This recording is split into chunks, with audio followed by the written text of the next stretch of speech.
After hearing the good news, the shepherds made their way to Bethlehem, curious about this baby the angels had announced.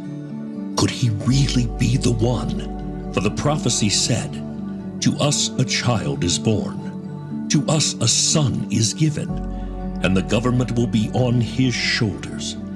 And he will be called Wonderful Counselor, Mighty God, Everlasting Father, Prince of Peace." When they saw the baby, they spread the word concerning what had been told about this child, and all who heard it were amazed at what the shepherds said.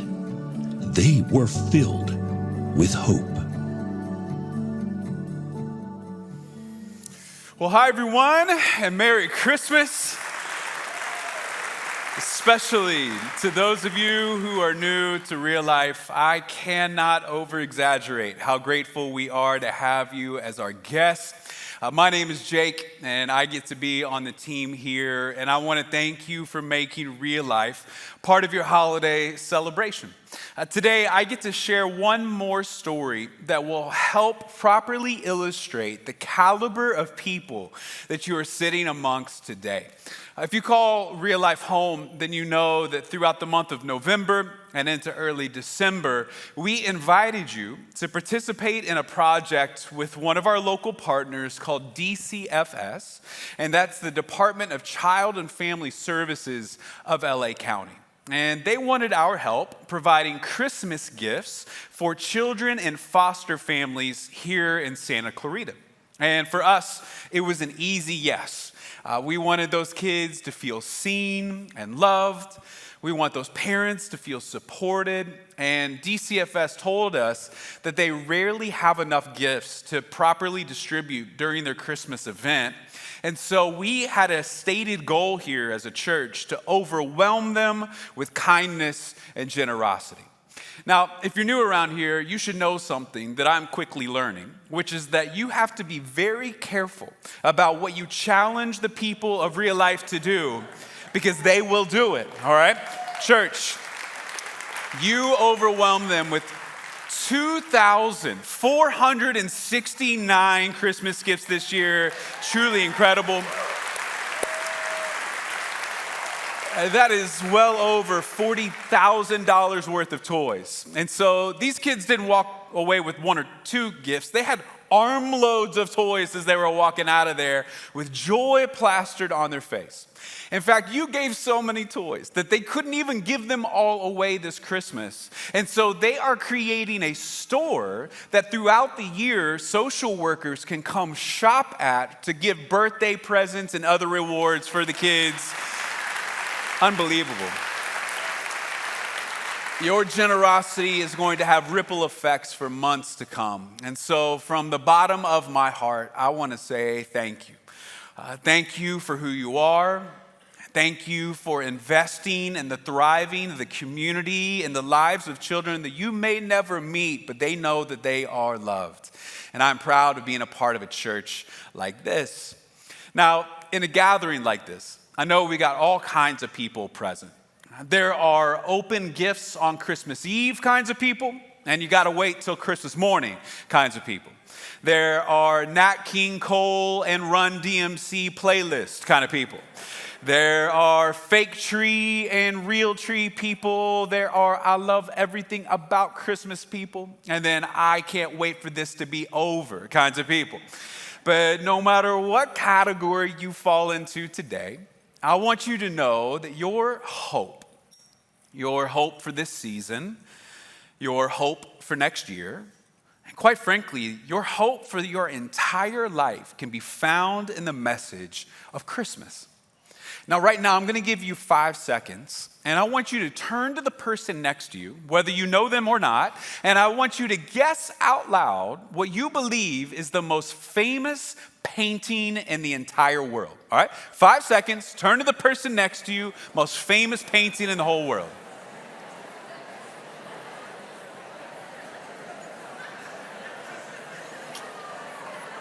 All right.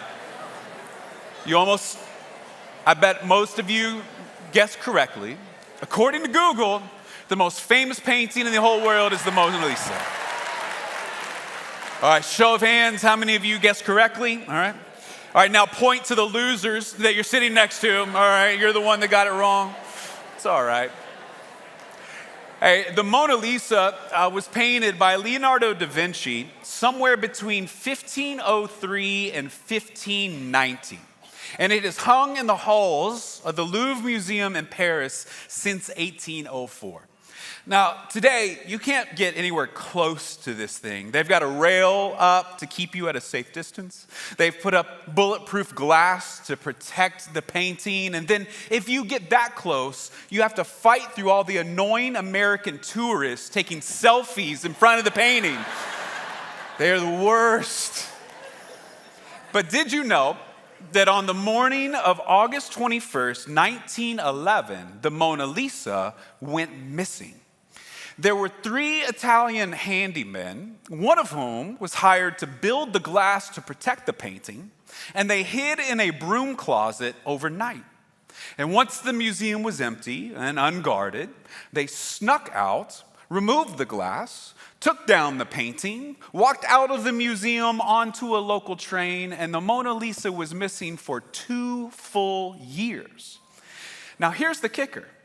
The next day, no one noticed that the Mona Lisa was gone for 28 hours. You see, up until this moment, the painting really wasn't all that famous. There were some local art aficionados that appreciated Da Vinci's work, but it was far from a household name like it is today. It wasn't until it was stolen that it gained national notoriety. In fact, mobs of people showed up to the Louvre just to see the empty hooks where the original used to hang. It was the absence of the masterpiece that got everyone's attention. And in my life experience, I believe hope can feel the same way. That when we have hope, and when we have optimism about the future, and when we really believe that things can get better tomorrow, it feels like it's in an unlimited supply. But when it begins to dwindle, or maybe it's on the verge of disappearing, it's the absence of hope that gets our attention. And maybe you walked in here today hoping for something very specific. You are hoping that things can get better. Maybe you're hoping that we can all just get along this Christmas. You're hoping that mom doesn't tell that embarrassing story in front of your girlfriend again. You're hoping that the cancer goes away. You're hoping to learn to hope again. And if you're one of our friends here today that you feel it diminishing, on the verge of disappearing, I want you to know that you're not the first person to ever feel that way. Over 700 years before the birth of Jesus, the people of God were in dire straits. Their nation was economically devastated. They were living under the constant threat of impending invasion. They were scared, they were tired, and they were starting to wonder if God had just stopped paying attention to them altogether. And it was to that weary group of people that God said, what you need most is a baby. But this baby was not going to be some ordinary boy. The prophet Isaiah promised this: for a child is born to us, a son is given to us.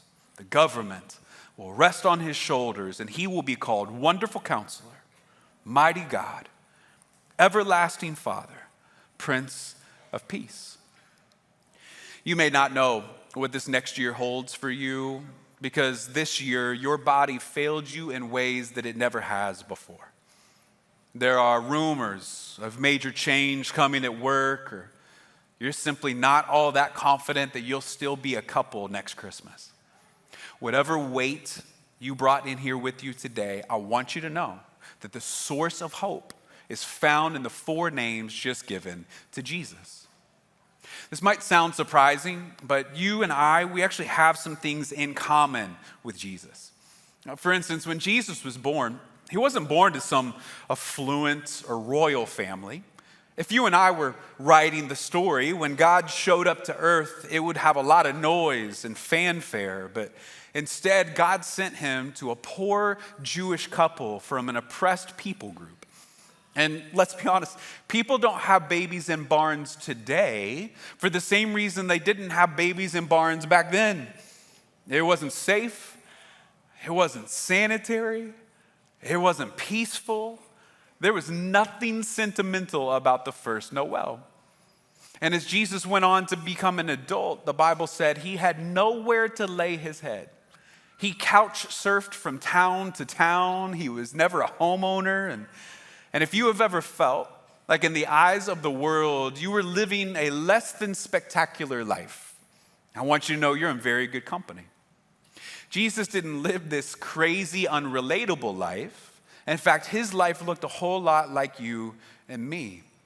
Jesus knew what it was like to have his friends stab him in the back, to be disappointed by loved ones, to be misunderstood by family members, to be frustrated with politics, to be disillusioned by the religious establishment.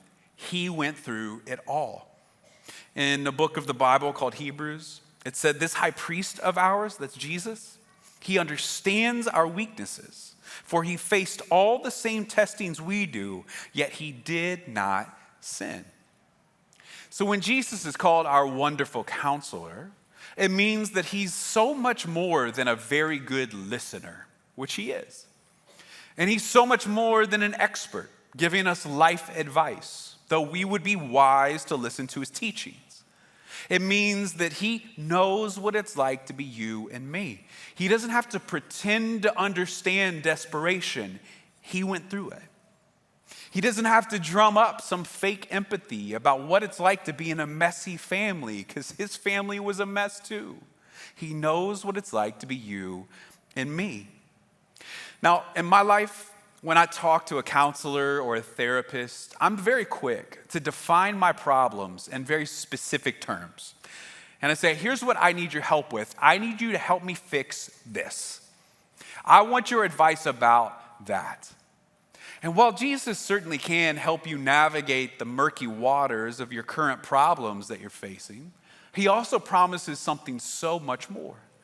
He promises his presence with us every second of every day. And what that means is that your problems may not disappear overnight, but he will be with you through them. You will never be alone. And so today, did you carry in guilt from your past? Jesus can handle that. Jesus came for people with problems, not those that think they have it all figured out. Do you have doubts? Questions about God? That sounds a whole lot like one of Jesus' buddies.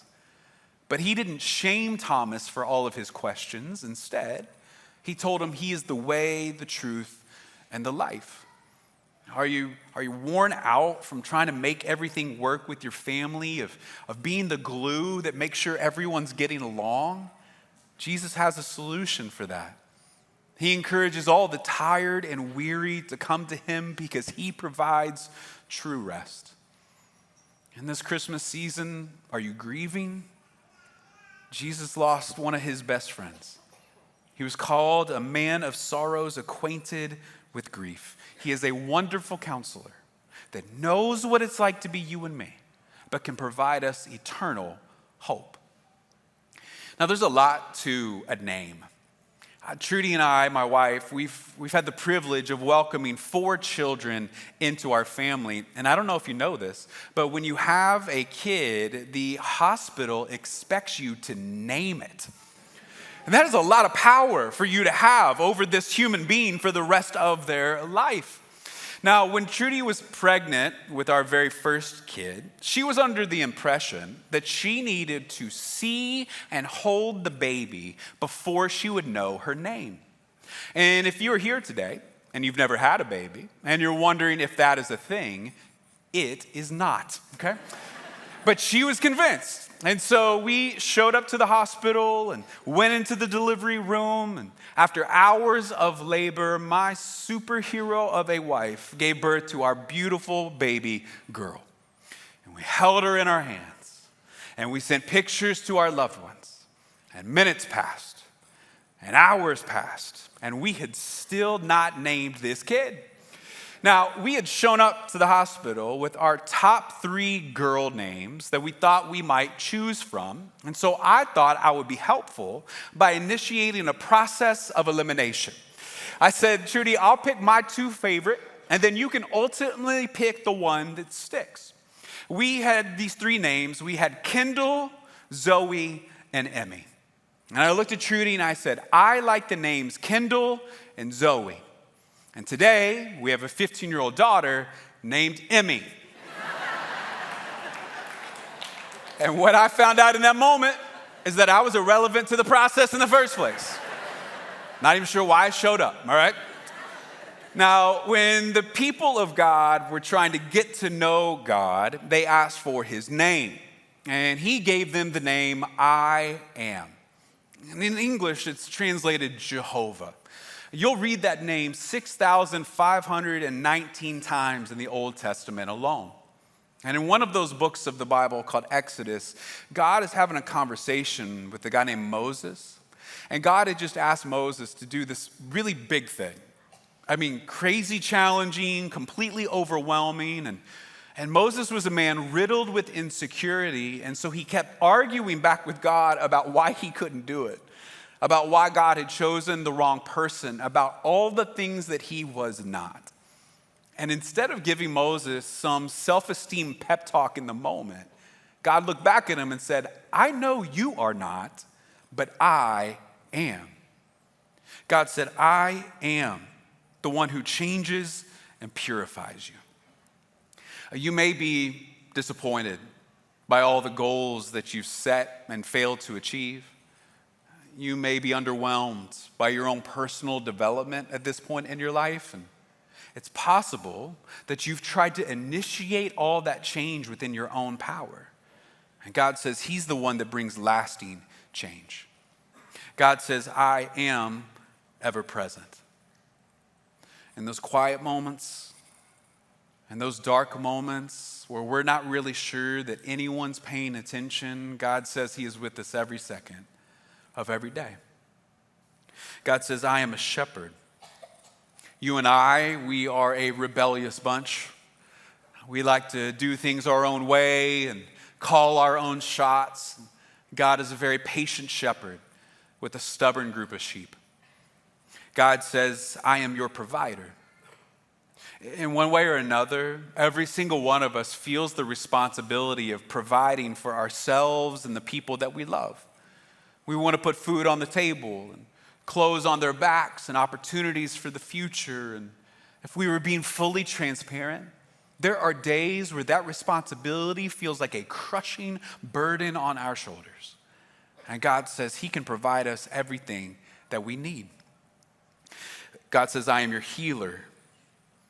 On a weekly basis here at Real Life, you honor us by sharing some of your stories. And every once in a while, they include loss or disappointment, a negative diagnosis.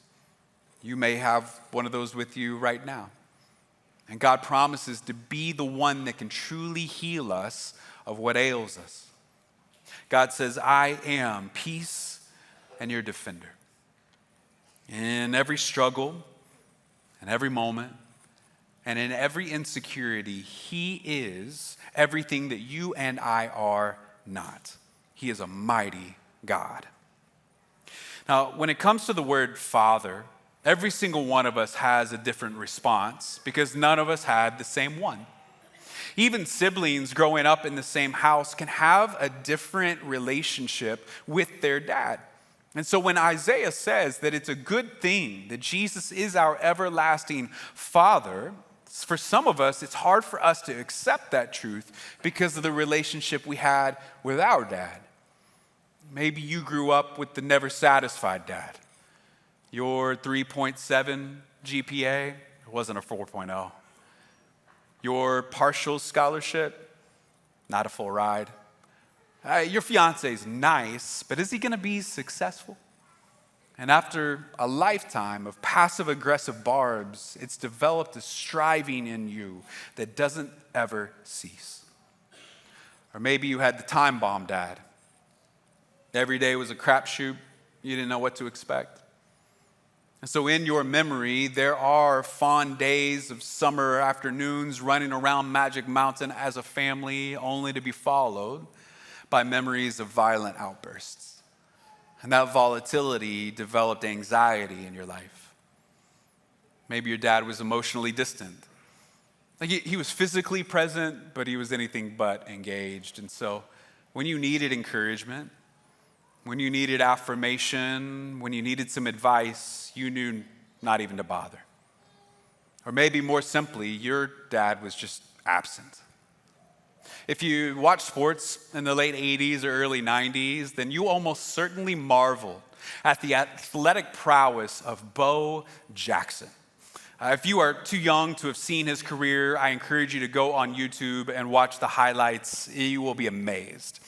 And Bo Jackson was undeniably one of the most gifted athletes to ever touch a football field or a baseball diamond. But look at what he told Sports Illustrated in 1995.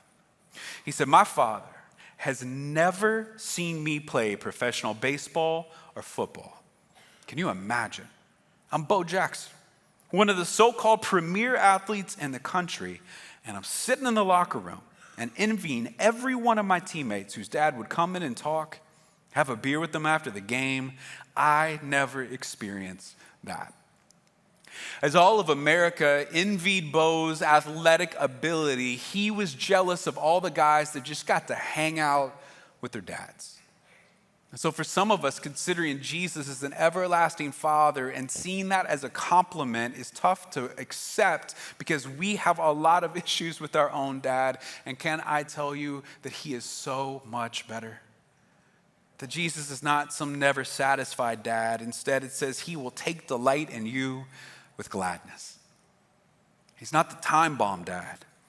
He promises that he is slow to anger and filled with unfailing love and faithfulness. He's not the emotionally distant dad. In fact, he promised that nothing can ever separate us from God's love. And he's not the absent dad. He said, "I am with you always, even to the end of the age." He is an everlasting and very good Father. Now, if your newsfeed looks anything like mine, it would be really hard to look at the world events and come to the conclusion that this is a place of peace. Conflict is ever present, and it's unnerving, and just us as a human race, we're not that good at getting along. And so the question remains, what kind of peace does this prince truly bring? Well, what if I told you that all that inner turmoil that you and I feel, all that churning that happens when our head hits the pillow and it's just us in our thoughts, comes from a fear that we are not truly loved or accepted? It's the reason we obsess over our careers. It's the reason we're distant from our partner. It's the reason that when we wake up in the morning, we know we ought to be more grateful, but we never truly feel peace. We're not all that sure that we're truly loved and accepted. One of the greatest American authors, Maya Angelou, described it like this. She said, "Each time I write a book, every time I face that yellow pad, the challenge is so great. I've written 11 books, but each time I think, they're going to find out now. I've run a game on everybody, and they're going to find me out." Miss Angelou is the recipient of a Pulitzer Prize, Tony Award, multiple Grammys, and the Presidential Medal of Freedom. And in the midst of all that accomplishment, she was still afraid that the world would see her as a fraud. Jesus' identity as our Prince of Peace, it wasn't a promise to end every global conflict immediately. Instead, it brings us the peace that we need, an inner peace, a peace with God. And it was Christmas that began that journey of reconciliation. The reason that Jesus showed up in the first place was to make us right with God. That means that Christmas is not a standalone event. The manger only makes sense in light of the cross. The simplest way I can put this is that Jesus did what you and I could not. Jesus came and he lived the perfect life. that you and I could have never pulled off. I mean, you and I, we might be like okay people.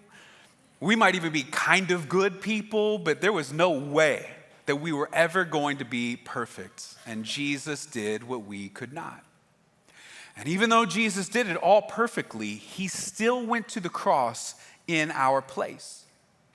You and I, because of our sin, we owed God a debt that we could not afford to pay. We couldn't be kind enough, generous enough, apologetic enough, good enough. We had no recourse of our own. And instead of leaving us to figure it out, Jesus went to the cross in our place. He did what we could not.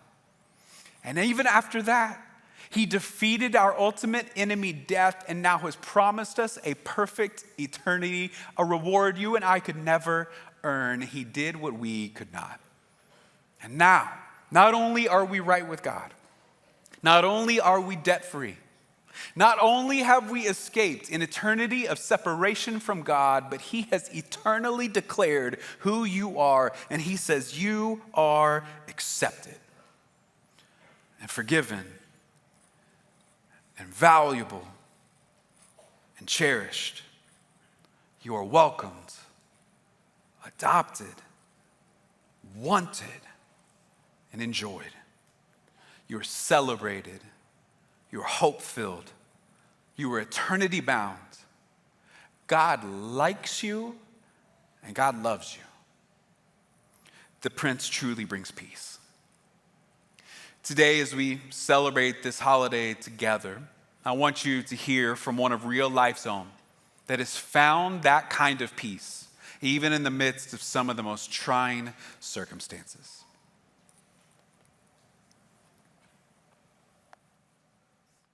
This is Debbie Singleton. My name is Charles Singleton, and we've been attending Real Life Church for about 4 years.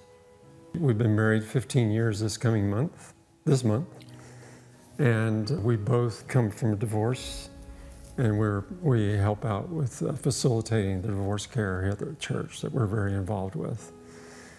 When I was 4 years old, I almost died in an accident on the farm. And when I was 7, I almost died from a medical situation that went wrong. And I was very aware of those years. And I was aware of God intervening in my life. And I'm telling this because it's part of what's getting me through life today. 3 years ago, I went to a doctor, found out from the doctor that I had chronic kidney disease. And then I had developed a cough from when I was swimming or mowing the lawn and thinking, well, I have asthma or something like that. When we found out that his kidneys were not functioning as they were supposed to, that's one thing.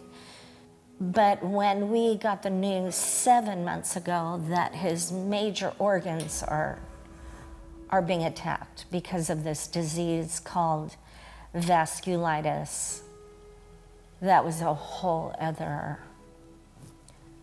level of what is going on. You know, I went back to God and I said, wasn't kidney disease enough? Now I've got pulmonary fibrosis, and I know the journey of what that means. I'm realizing in this journey, you worship one thing. You don't worship your spouse, you don't worship people, you don't. So I have to say, in this journey, I'm like, what would I do without him? It's a different, Dante talked about in church, there's a next step, and I believe he was talking about the next step of serving. But the next step right now in my life is surrendering my husband.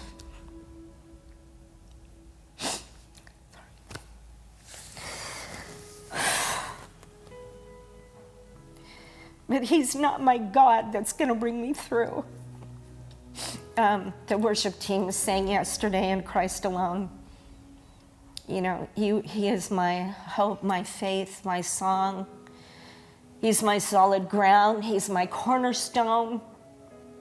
He will get me through this strife. He will get me through, but I don't get to skip through.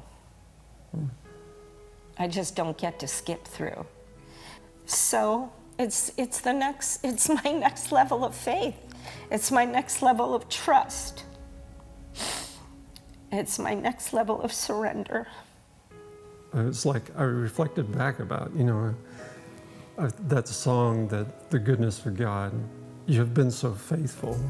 All of my life, you've been so faithful. Thought about when I'm 4, when I'm 7, went through the divorce, going through this, and then God, you're so, so good. And it dawned on me, this is like what God's talking to me. He said, stay close to me. Stay close to me. This life isn't about me. It's about Him. It's about what He can do through me. And out of gratitude for what He's done for me, I want to help other people. Yeah, if anyone is struggling, we have really found that serving others is a key for me. I think our common theme is just surrender,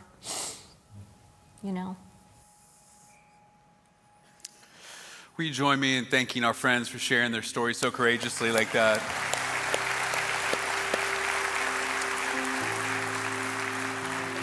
I bet you and I have some things in common, and one of those is that I have been under the illusion for a lot of my life that I'll know that God is good when my life gets easier. Like God will show His goodness to me when it gets a little more comfortable, and maybe there's some more money than there used to be. That'll be the sign. And then I hear someone share their story where they say their next level of faith is learning to surrender their husband, and I think maybe I'm aiming at the wrong target. And I hear someone who in the list of negative diagnoses say, I still believe in the faithfulness of God, and I think to myself, maybe I need to adjust my expectations. That this season, God's gonna be with you as you open the presents and you're with your family and you're singing the songs and having a great time, and He is also with us. When life deals us the hand that we never saw coming, that He is the hope in the moments of the high and the low. In the moments of darkness, He is the light. And the message of Christmas is that we didn't have to go find the light. The light came to us. Today, we're gonna pause and give you a moment to reflect on all that you've heard today through a symbol called communion. Communion is bread and juice that represents Jesus' body and blood, and it draws us to the greatest act of love this world has ever seen. If you didn't get those on the way in and you would like to participate, all you need to do is raise your hand, and one of our amazing volunteers will make sure you get what you need. And if you're here today and you're new to God, new to church, new to real life, and this is a little overwhelming, I want you to know there is zero pressure for you to participate at all. There will be some things on the screens that you can read and reflect on, but I also want you to know, full disclosure, we pray for you week in and week out. That today will be the day that you meet Jesus in a life-changing way and you never look back. For those of us that are followers of Jesus, this is our opportunity to remember so you can take communion in your own time.